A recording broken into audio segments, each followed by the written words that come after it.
अच्छा, आ, लोगों को जो है इतना अच्छा क्यों लगता है देश विदेश?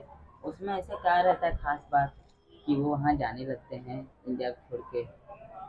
इंडिया को छोड़ के जाने का मकसद उनका क्या होता है? पैसा। हम्म। ये जो बड़े आदमी बनने की जो हवस होती है ना, वो आदमी की कभी पूरी नहीं होती। वो कितना भी पा जाए उसके लिए कम है। वो सारे नाते रिश्तों को एक सीढ़ी बना के उनके ऊपर से चढ़ के निकल जाना चाहिए। और वो किसी हाल में भी बस खाली पैसा कमाना चाहती है, इसलिए वो सब कुछ छोड़ के देश विदेश जाना चाहते हैं। और फ्रीडम में जीना चाहते हैं। इंडिया में क्या है, यहाँ पे लोकाचार इतना है, रीति रिवाज है, परंपराएं हैं और संस्कार हैं और दुनिया भर का यहाँ पे हमारी जो संस्कृति है, जो हमारा कल्चर है, इसको बहुत फॉलो करना पड़ता है। समाज के हिसाब से रहना पड़ता है। वो बाहर कंट्री में क्या है, वहाँ पे सब कुछ फ्री है। 18 साल के बच्चे हो गए तो माँ बाप उनको रोक भी नहीं सकते। किसके साथ में घूम रहे हैं, किसके साथ में टहल रहे हैं, कि कहाँ रह रहे हैं, कोई मतलब नहीं। वहाँ सब अपने अपने हिसाब से चलता है। हमारे यहाँ नहीं है। हमारे यहाँ क्या है, बाप है, दादा है, माँ है, परदादा है, मामी है, चाची है, फुआ है, मौसी है, सबका रिश्ता निभाना पड़ता है। अगर वो निभाता नहीं है कोई तो उसको गलत कहा जाता है। वहाँ रिश्ता नाम की चीज नहीं है। बेटी बाप के सामने किसी और लड़के के साथ हाथ डाल के, जब उसकी ही बीवी किसी और के हाथों में हाथ डाल के जा रही है तो बाप बोल नहीं सकता, पति बोल नहीं सकता। तो ये सब वहाँ की जो व्यवस्थाएं हैं, कुछ लोगों को भा जाती है और उनको यहाँ अच्छा नहीं लगता, वहाँ भाग जाते हैं। उनको मनमानी प्रवृत्ति भी बोल सकते हो। हमारे यहाँ मनमानी प्रवृत्ति चलती नहीं है। चालू है भैया। तो यही सब बात है बाबू। और जिन उनको ये बोझ लगता है, माँ बाप दादा और घर परिवार, लेकिन ये बोझ नहीं है। ये तो हमारी जो संस्कृति है सब देशों से ऊपर है। हम पर हमारी जो सनातन परंपरा है, सनातन में सारा आ गया। सनातन आज नहीं बना, या 1000 2000 5000 साल नहीं बना। सनातन सदियों से है। सनातन संस्कृति, सनातन धर्म जो हमारा हिंदू धर्म है, ये मानव धर्म है, सारे इंसानों के लिए है। अब भगवत गीता भगवान बोले तो वहां हिंदू नाम का चर्चा ही नहीं है, कहीं चर्चा नहीं। मानव मात्र के कल्याण के लिए जब जब इस धरा पर जो है अत्याचार, अनाचार, अविवेक और पाप ज्यादा बढ़ जाते हैं, तब उन पापियों को नष्ट करने के लिए, धर्म की स्थापना के लिए हम यहाँ पे अवतरित होते। यदा यदा ही धर्मस्य ग्लानिर्भवति भारत अभ्युत्थानम अधर्मस्य तदात्मानं सृजाम्यहम्।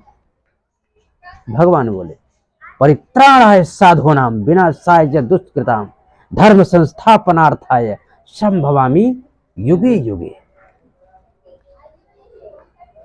तो जो हमारा ये सनातन धर्म है, जो मानव मात्र का कल्याण, भगवत गीता चाहे कोई भी जाति, कोई भी वर्ण, कोई भी धर्म का इंसान पढ़ेगा, मानव पढ़ेगा, उसका कल्याण ही कल्याण है। और कोई भी धर्म, कोई 2000 साल बना, कोई 2500 साल बना, कोई 4000 साल बना, कोई 1000 साल बना, तो ऐसा ऐसा सब बने हैं। ये बना नहीं है, ये था, है और रहेगा। ये हमारी संस्कृति है। अब ये संस्कृति ही हमारी पहचान है, हमारी इंडिया की, और इसको आज सारा देश फॉलो कर रहा है। ऐसी बात नहीं है कि जहाँ पे बड़े छोटे का इज्जत नहीं, मान सम्मान नहीं, और पति पत्नी का आदर भाव, प्रेम नहीं, 7 जन्मों का बंधन की बात होती है हमारी। यहाँ तो लोग एक ही जन्म में बोर हो जाते हैं, एक ही जन्म में 4-4 रखते हैं, 4-4 शादियां करते हैं, फिर भी मन नहीं भरता, तो 5वीं शादी में भटकते हैं और भटकती आत्मा हो गए हैं।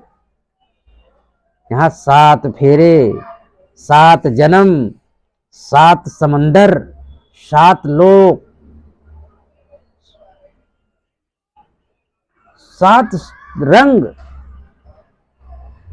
ये जो इंद्रधनुष निकलता है उसके 7 रंग, तभी सतरंगी बोलते हैं। तभी इसको सतरंगी बोलते हैं। तो कहने का मतलब ये 7 का जो आंकड़ा है बहुत परफेक्ट है भैया। इससे हमारे बच्चे विमुख हो रहे हैं, जो उनको पता ही नहीं है, क्योंकि अभी के माँ बाप भी ऐसे हो रहे हैं। अब देखो, अगर कोई गधे के साथ विचरण करेगा तो गधा क्या है, क्या सिखाएगा? लात खाना, लात खाना। अगर शेर के साथ कोई घूमेगा तो शिकार करना सिखाएगा। राजा कैसे रहता है, राजशाही कैसे चलती है, वो वट सिखाएगा।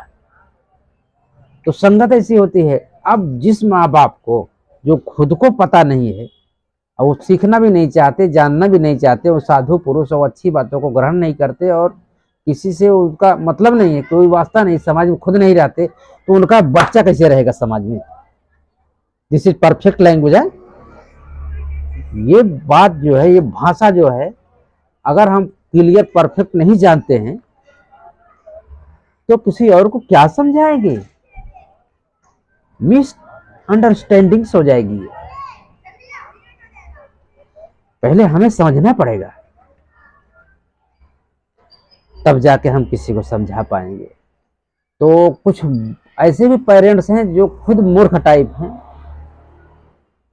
तो बच्चों को भी मूर्खता की ही गोली सिखाते हैं। कुछ जो है अच्छा विचार रखते हैं, ऊंचा विचार रखते हैं, खुद किसी परिस्थिति के कारण गरीबी में जी रहे हैं, परंतु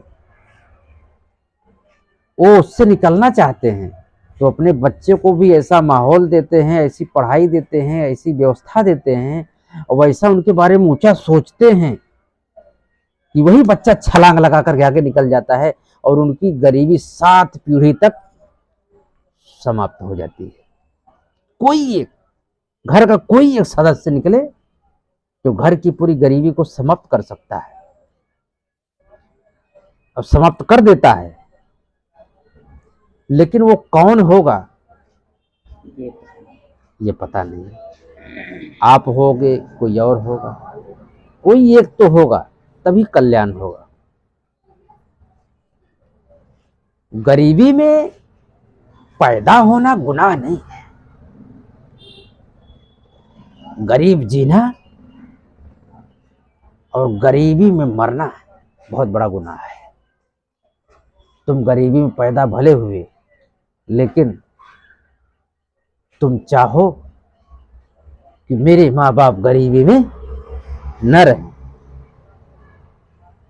ये हुआ ऊंचा सोच और कुछ कर गुजरने का जुनून जिसके अंदर है, जिसके अंदर वो पावर है कि मुझे कुछ करना है, मुझे आगे जाना है, तो सफलता एक दिन उसका चरण चूमती है। ये सत्य है।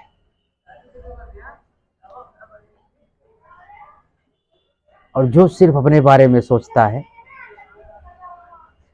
अपने ही बीवी बच्चों के बारे में सोचता है, उसके लिए माँ कोई मायने नहीं रखती, उसका बाप कोई मायने नहीं रखता, कोई रिश्ता मायने नहीं रखता।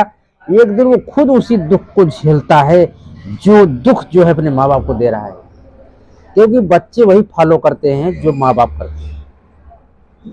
अगर आप अपने बाप की इज्जत नहीं करोगे, तुम बेटे से कैसे उम्मीद कर सकते हो? क्योंकि बच्चे वो नहीं करते जो तुम कहते हो, बच्चे वो करते हैं जो तुम करते हो।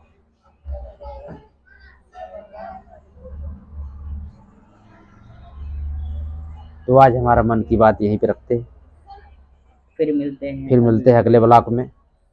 और जो लोग नए हो दोस्तों, हमारे ब्लॉग में, वो प्लीज़ सब्सक्राइब कर देना, लाइक कर देना और बेल आइकन प्रेस कर देना। इससे क्या हमारा मोटिवेशन आपको ज़रूर मिलेगा।